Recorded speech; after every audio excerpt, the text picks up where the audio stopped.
In this sublesson, we'll see how to use Cisco UCS Manager to configure backups and restore. So we are on the Cisco UCS Manager and we go to the Admin tab.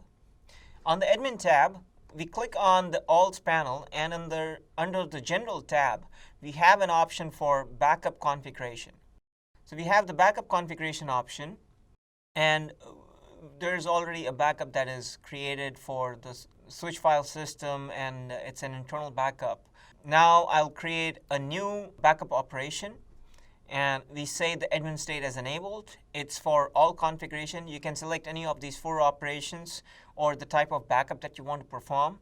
And you can either save it on a remote file system or you can save it on the local file system. Now, when you're saving the file name, ensure that the file name has an XML extension, because the configuration backups, like the all configuration, system configuration, and logical configuration backups, are in XML format.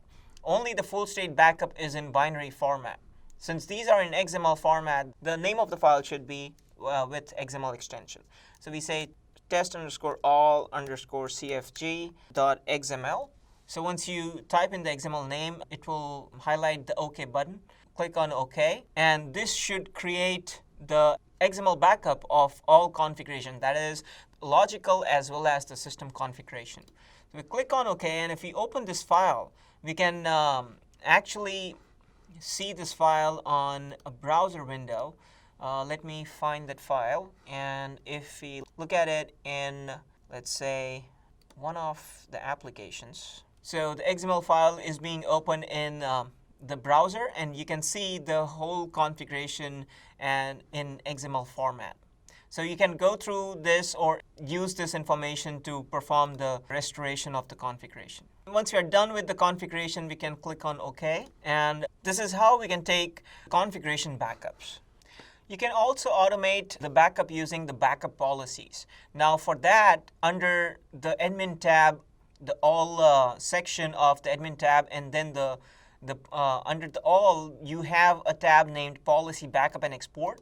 You can click on the policy backup and export, and here you can define the policy for performing the backup, for automating the backup operations. So here, let's say you have a full state backup policy and you have an all configuration backup policy. Remember, you cannot do or automate the backup for just the system configuration or the logical configuration. It only supports 2 configuration, 2 kind of backups, full state backup and the all configuration backup.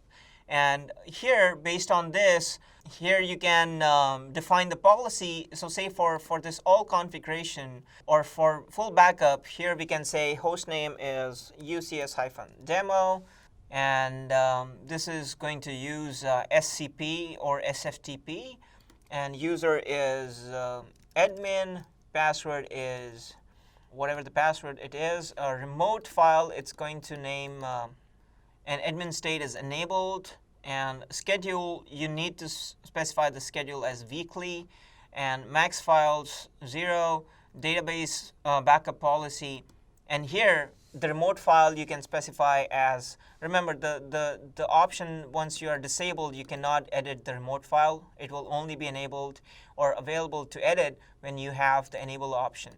So you enable this option and name the file as full, let me zoom in a bit, full_backup.cfg, and all we need to do is save changes.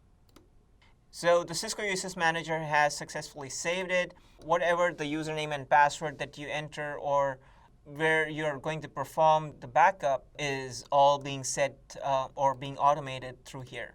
And based on the settings that you have mentioned, now this is how we perform the backup or automate the backup. Now if you want to restore the configuration, you can go back to the General tab under All, and from this under the General tab, you have an option for import configuration. Under the import configuration, you can click on Add, and if we zoom in a bit, we say admin state enabled, action merge or replace. We can replace it because we are using restoration of the configuration, and we are going to choose the file. So in the file section, we can have a file that was date added. So we have a file here, all configuration XML. So we open, either we can merge or we can replace it. So if I go for replacing it, I'll click on OK. It is going to use the file that we have selected and update or replace the existing complete configuration or all configuration with the file that we have uploaded or selected to restore the configuration.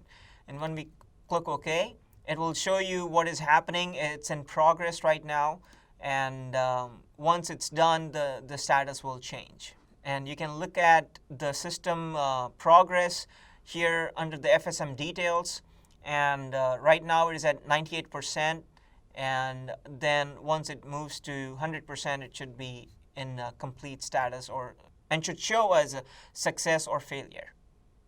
And we can see that now the FSM status is success, and the updation or import of the configuration is complete. It's successfully. And we can see all those sequence steps that it went through. It imported or downloaded to the local, that imported config, and then it reported the results of the operation. So now, if you look at the overall status, we can see the status as success. The configuration has been imported successfully. So this is how we can import the configuration or perform the restoration of the configuration from maybe a last known good backup that we have taken for the system. If you want to restore the complete system, it wouldn't be done through any of the options available here. The complete restore of the system is done when we are performing or we are in the installation phase of the UCS Manager or the initial phase. When we are booting up the system or when we are booting up the Fabric interconnects and we want to restore the system at that point using the full backup that we have taken, that is the place where we want to use the full restore feature. It cannot be done from any of the options that are available on the Cisco UCS Manager after it has been set up. It's only when it is being set up for the first time or after configuration wipeout.